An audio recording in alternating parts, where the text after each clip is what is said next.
Figma Slide, c'est l'outil qui va te permettre de réaliser de superbes présentations, mais aussi de pouvoir permettre à tes collègues de pouvoir t'aider dans la création de ces présentations en temps réel, et le tout dans un design simple, intuitif et moderne. Ce nouvel outil risque de faire du mal à des outils comme PowerPoint, Google Slide ou même Canvas, tant il est facile d'utilisation.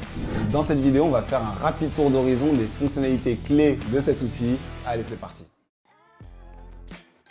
Alors, lorsque vous ouvrez un fichier Figma Slide, vous allez arriver sur cet écran qui propose des templates, donc des exemples de slides déjà préfaites, avec plein de styles différents, donc c'est vraiment cool. Ces styles-là, bien sûr, vont être classés, donc vous avez des styles basiques, vibes, product, design and research, brand and marketing. Donc ça, c'est vraiment cool parce que ça va être des designs qui vont être impactants en fonction de ce que vous voulez faire derrière. Donc si vous cliquez sur un design, par exemple, je vais cliquer sur lui, hop, vous avez l'ensemble des slides que compose ce design. Et donc ça, c'est vraiment bien parce que en un clin d'œil, vous avez la visualisation complète de ces slides, donc c'est cool. Et donc là, vous avez deux possibilités. Soit vous cliquez sur le bouton orange, donc Add All Slides, qui veut dire ajouter tous les slides. Et Figma va vous ajouter l'ensemble des slides présents ici. Et sinon, vous cliquez seulement sur une des slides pour en avoir une seule. C'est ce que je vais faire moi, parce que c'est plutôt comme ça qu'on construit des slides généralement. Et donc une fois que j'ai choisi ma slide, j'arrive vraiment sur l'interface de Figma Slide. Donc pour commencer, je vais vous faire un petit tour de l'interface. Donc on va commencer par le panneau de gauche que vous voyez ici. Donc c'est un panneau assez classique qui va vous permettre tout d'abord d'ajouter des slides. Donc soit en cliquant sur un plus ici, donc vous voyez que j'ai une slide qui s'est rajoutée là, ou bien en cliquant sur New Slide, donc nouvelle slide, vous allez cliquer là. Et en fait la différence, c'est que ce bouton-là va vous permettre d'accéder au design que vous avez vu tout à l'heure, pour pouvoir venir vraiment sélectionner un des designs préfets de ces slides-là. Donc par exemple, je vais cliquer sur lui, il va venir s'ajouter ici. Sur ce panneau de gauche, vous retrouvez aussi le titre de votre slide. Donc si vous voulez changer le nom de votre fichier, vous cliquez ici et là on peut taper par exemple tuto Figma Slide. Et en haut à droite, on retrouve une fonctionnalité vraiment très cool qui va s'appeler la vue en grille. Donc pour l'instant, on est sur une vue classique qu'on retrouve sur PowerPoint ou sur Google Slide par exemple. Et si vous passez de la vue classique à la vue grille, donc là, vous avez une vue totalement différente qui vous permet de consulter l'ensemble de vos slides en un coup d'œil. Et c'est vraiment cool quand vous avez 40-50 slides à présenter, au lieu de devoir naviguer comme ça une par une, et ben là, vous avez l'ensemble de vos slides. Et ce qui est cool, c'est que c'est pas seulement une vue, vous pouvez vraiment interagir avec vos slides. Vous pouvez par exemple très facilement réordonner vos slides depuis cette vue-là. Donc vous sélectionnez cette slide-là et vous l'emmenez par exemple en première position et puis celle-là en troisième. Et c'est pas tout, vous pouvez même venir sélectionner du contenu d'une slide, par exemple ce texte-là, et venir le déplacer directement vers une autre slide. Très facilement. Alors, avant d'aller plus loin, vous avez sûrement remarqué que mes slides ont une espèce de zone rouge un peu partout.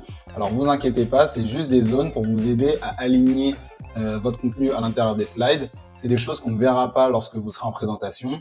Et surtout, vous avez la possibilité d'enlever ces espèces de zones rouges. Et donc, pour ça, vous allez venir sélectionner votre slide. Vous allez cliquer sur l'espèce de pointe de stylo plume. Et ici, il y a écrit Layout Grid, donc c'est une grille d'alignement. Et vous allez venir retirer les deux éléments. Voilà. Et là, vous n'avez plus ces grilles-là. Donc, je vais le faire pour les deux autres.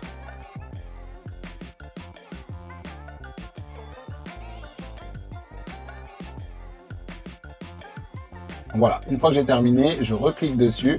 Vous avez vu, la couleur a changé. Je vous expliquerai ça un peu plus tard dans la vidéo. Pour l'instant, on va continuer le tour de l'interface. Donc voilà pour la vue gris. Là, on va repasser en vue classique. Hop. Donc ça, c'était pour le panneau de gauche. Donc ici, vous avez votre slide actuelle sur laquelle vous êtes en train de travailler. Donc ça, classique. Et donc là, vous voyez qu'on n'a plus les zones rouges. Et ensuite, vous avez le panneau de droite, donc ici.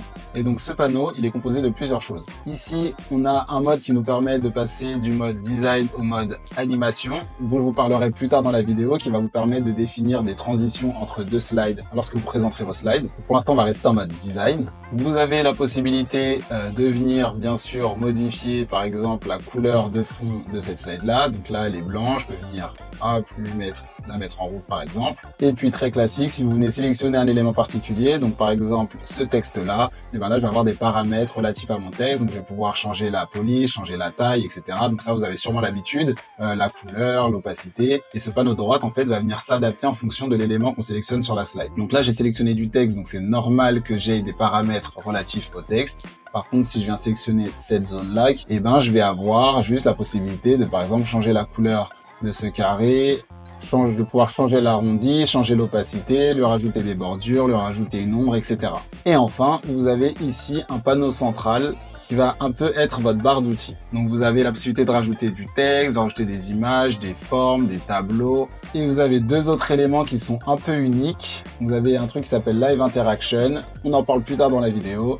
Et vous avez la possibilité de laisser des commentaires, car oui, Figma Slide va être collaboratif, donc ça c'est un des points forts. Ça veut dire que vous allez pouvoir être plusieurs à designer en même temps les mêmes slides et vous allez pouvoir mettre des commentaires, annoter des choses et l'ensemble de votre équipe pourra consulter et répondre à ces commentaires. Donc ça c'est vraiment cool. Ici vous avez un menu Asset, donc c'est juste enregistrer des éléments pour pouvoir les réutiliser plus tard dans d'autres fichiers. Et ici, on a le fameux bouton sur lequel on a cliqué tout à l'heure qui s'appelle le Design Mode. Mais pareil, on en parlera tout à l'heure. Alors, pour la partie présentation, il y a plusieurs choses très cool à noter. La première, c'est ici, vous voyez que vous avez la possibilité d'ajouter des notes. Donc, c'est un peu les notes du présentateur. Donc ici, je vais pouvoir très facilement venir taper du texte. Donc, par exemple, d'abord parler du carré rose, puis ensuite des deux autres carrés. Voilà, ça on a l'habitude. Vous avez la possibilité de redimensionner cette zone-là si vous avez vraiment beaucoup de texte. Et bien évidemment, ce texte que vous mettez là ne sera pas visible lors de la présentation par les gens qui verront vos slides. Pour pouvoir prévisualiser et même diffuser vos slides, vous avez ici un triangle. Ici, donc là c'est le menu présentation. Vous allez cliquer dessus et lorsqu'on clique dessus, vous voyez qu'on a deux menus. On a une proposition classique qui va s'appeler juste présentation, donc present, et une autre qui va s'appeler présentation plus notes. Donc on va couvrir les deux. Donc la vue présentation, c'est hop, une vue classique. Vous avez vu que quand vous cliquez dessus, ça vous ouvre un autre onglet. Et donc ça, c'est une vue très classique. Vous allez pouvoir visualiser votre élément. Vous allez pouvoir visualiser vos slides et naviguer entre vos slides, soit en cliquant dessus, soit en naviguant via les flèches en bas. Et le deuxième type de présentation, c'est les présentations avec les notes. Et là, vous allez voir que c'est très intéressant. Vous avez à la fois accès à l'ensemble de vos slides, mais vous avez aussi du coup votre texte. Donc l'écran principal, c'est ce que votre auditoire verra. Donc ils ne verront pas le texte à droite. Et par contre, vous avez une visibilité sur votre texte. Et là encore, vous allez pouvoir venir redimensionner. Si par exemple vous avez beaucoup de texte, vous connaissez à peu près vos slides, vous n'avez pas besoin de les visualiser. Par contre, votre texte est important. Vous allez pouvoir adapter cette taille pour avoir plus de confort sur le texte que vous vous apprêtez à lire. Et c'est pas tout, vous avez la possibilité ici d'avoir une vue qui met vraiment les notes au premier plan. Donc là, si je passe en vue notes, donc là, on a vraiment nos notes pour nous et je peux quand même naviguer d'une slide à l'autre, mais les notes sont vraiment mises au premier plan. Et donc maintenant, on va passer à la partie animation, donc comment faire des transitions entre les slides. Donc pour ça, on va passer en mode animation, on va cliquer sur le Animate ici. Donc vous avez vu que pas grand chose a changé si ce n'est le contenu de la partie de droite. Et donc une des choses à prendre en compte, c'est qu'on va définir la transition d'une slide à l'autre. Donc par exemple, si je souhaite passer de cette slide-là à cette slide-là, je vais devoir définir le type d'animation que je veux sur la première slide. Et donc pour ça, je sélectionne ma slide, je vais cliquer dans Style, et donc là, vous voyez que j'ai plusieurs types d'animations possibles. On va pas tous les couvrir, on va prendre les plus classiques. Pour l'exemple, je vais vous montrer par exemple Slide In. Lorsque vous sélectionnez Slide In, plusieurs choses se sont passées. Là, vous voyez que vous avez un menu un peu plus détaillé en bas qui va vous permettre vraiment de définir la façon dont la slide suivante va venir remplacer cette slide-là. Et sur le panneau de gauche, sur la slide sélectionnée, vous voyez que vous avez un petit icône qui s'est rajouté. Donc ça montre que cette slide-là possède une animation et que du coup, il y aura une transition entre les deux slides. Donc là, si je repasse en mode présentation, puisque je clique ici, on va passer en mode présentation classique. Cette slide-là a une animation d'affecté. Donc si je clique dessus, hop, vous voyez qu'il y a eu une petite animation. Donc vous voyez que ce qui s'est passé, c'est que ma slide a commencé à partir vers la droite et que la slide suivante est venue se mettre par-dessus en venant vers la gauche. Et en fait, ça, on le retrouve ici. Donc vous avez le style, donc slide in, c'est vraiment la slide suivante qui arrive par-dessus la slide en cours. Vous avez la direction, donc là, ma slide suivante est venue de gauche à droite, mais elle aurait pu venir de droite à gauche, de haut en bas ou de bas en haut. Et ensuite, vous avez d'autres paramètres pour vraiment gérer la vitesse, par exemple, à laquelle la slide va arriver. Donc vous voyez que c'est assez poussé, il y a vraiment moyen de faire des choses plus stylées. Si ça vous intéresse, je ferai une vidéo plus détaillée sur comment faire des belles animations sur Figma Slide. Mais pour cette vidéo, on va rester très concis et ça conviendra à 90% des gens. Ici, vous avez le timing. En fait, ça va être plutôt le déclencheur. Ici, vous voyez que c'est on click. Donc, c'est lorsque j'ai cliqué sur ma slide que l'animation s'est faite. Donc, vous avez la possibilité de choisir soit c'est au clic ou soit ce sera après un certain temps. Donc, par exemple, après 2 secondes, on passe à la slide suivante. Et ce qui est vraiment cool, c'est que pour tout ce que vous modifiez ici, vous avez une preview ici de ce qui va se passer. Donc ici, on peut voir l'animation qu'on est en train de mettre en place en survolant cette zone-là. Le prochain point, ça va être le mode design. Donc on l'a aperçu tout à l'heure en début de vidéo, c'est ce qui nous a permis de venir retirer les zones rouges qui étaient là pour nous aider à bien aligner nos éléments. Et donc ce mode-là, il est accessible par ce menu-là. Pour l'instant, vous n'êtes pas en design mode, vous êtes en mode normal. Et en cliquant dessus, vous allez passer en design mode. En fait, le mode design, c'est un peu le mode avancé.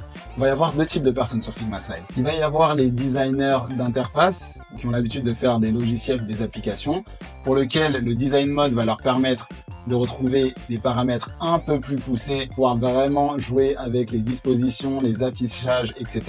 Et il va y avoir les non-designers qui ont juste besoin d'un outil pour faire des slides. Et ces personnes-là n'auront pas besoin de passer en mode design mode parce que l'interface qu'ils auront sera très proche d'un Google Slide ou d'un PowerPoint. Donc pour 90% des personnes, vous allez rester sur cette interface-là et ce sera très bien. Et pour les designers qui ont l'habitude d'utiliser Figma pour d'autres projets, parce que vous savez que Figma de base c'est un logiciel de design d'interface, donc d'application de logiciel comme je disais tout à l'heure, pour ces personnes-là, en passant en mode design, vous allez pouvoir retrouver des fonctionnalités dont vous avez l'habitude. Donc typiquement, vous allez pouvoir retrouver l'auto-layout, vous allez pouvoir retrouver clip content et toutes ces fonctionnalités-là qui sont bien cool à savoir. Mais encore une fois, vu qu'on est sur une introduction, dans cette vidéo, on ne s'attardera pas sur ce menu-là, mais sachez qu'il existe. Mais pour résumer, vous voyez que lorsque je clique dessus, tout devient bleu et lorsque je reclique dessus, tout devient orange. 90% des personnes, l'orange vous suffira amplement. Si vous êtes designer et que vous avez l'habitude d'utiliser Figma, cliquez dessus et là vous retrouverez l'interface dont vous avez l'habitude.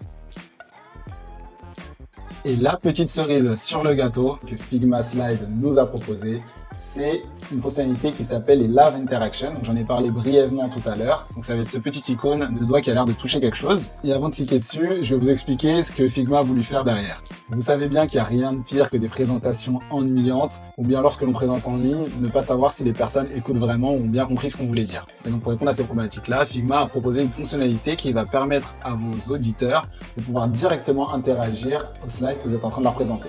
Et alors, comment se présente cette fonctionnalité? Vous allez cliquer dessus et là, vous allez avoir un menu où on propose 4 choses. Donc, il y aura sûrement d'autres choses qui vont se rajouter, mais pour l'instant, on a 4 éléments. On a un sondage. Donc, vous allez pouvoir, par exemple, dire vous préférez la version A ou la version B. Et vos auditeurs vont pouvoir directement venir cliquer sur l'une des deux réponses. Vous allez pouvoir facilement visualiser en direct la version qui sera préférée. Vous avez des espèces de tampons, donc ça c'est cool, hein. Vos auditeurs vont pouvoir s'amuser à griffonner un peu vos slides. Vous avez ce qu'ils appellent alignment, donc c'est ce qu'on appelle une échelle d'alignement en français. Donc en gros ça va être une échelle qui va de pas d'accord à totalement d'accord par exemple. Vous allez pouvoir poser une question générale sur votre slide et donc les gens vont pouvoir dire très facilement s'ils sont plutôt d'accord ou plutôt pas d'accord. Et enfin on a un mode prototype qu'on va pas montrer dans cette vidéo, mais c'est un peu en lien avec Figma de base. Vous allez avoir la possibilité de venir intégrer un prototype directement à vos slides et vos utilisateurs vont pouvoir interagir avec ce prototype directement depuis votre fichier slide que vous leur avez envoyé. Donc en vrai c'est cool, mais on va pas le couvrir dans cette vidéo, mais je vais pouvoir prendre deux exemples. On va essayer avec hop ici les sondages. Donc par exemple, comme je vous disais tout à l'heure, on peut mettre quelle version vous préférez. Hop, ici vous allez pouvoir écrire V1 pour version 1 et V2. Et donc là, si vous passez en mode présentation, et donc là, vous avez vraiment la visibilité de ce que vos utilisateurs pourront faire sur le slide. Et donc là, vous voyez que lorsque vos utilisateurs survoleront un élément, ils vont pouvoir cliquer par exemple sur la V1, et hop, vous voyez que ça s'est mis en vert. Vous avez la possibilité de cacher des résultats pour pas influencer les autres personnes qui viendront voter. Donc c'est vraiment cool, c'est vraiment bien pensé. Ça apporte un peu de vie à ces moments-là où on doit présenter des choses. Là, on a quelque chose d'assez dynamique, c'est cool. Et pareil pour l'échelle d'alignement dont je vous parlais tout à l'heure. On va la mettre ici.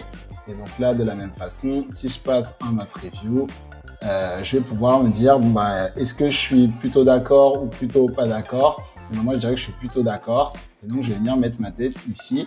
Donc là, pareil, les résultats sont cachés, mais je vais pouvoir cliquer dessus. Et ici, lorsque plusieurs personnes vont voter, vous allez avoir toutes les petites têtes des gens pour voir à peu près la tendance générale des gens qui vous écoutent. Et donc voilà, globalement, pour les Live Interaction. C'est tout pour cette vidéo, j'espère qu'elle vous a plu. Dites-moi si vous avez des éléments particuliers que vous voulez que je creuse un peu plus. J'ai déjà prévu de faire des vidéos un peu plus dédiées sur la partie animation, sur la partie prototype, etc. Mais si vous avez d'autres choses en tête, dites-le moi en commentaire. Si vous avez des questions, n'hésitez pas. Et nous, on se retrouve très vite pour une nouvelle vidéo. Allez, ciao!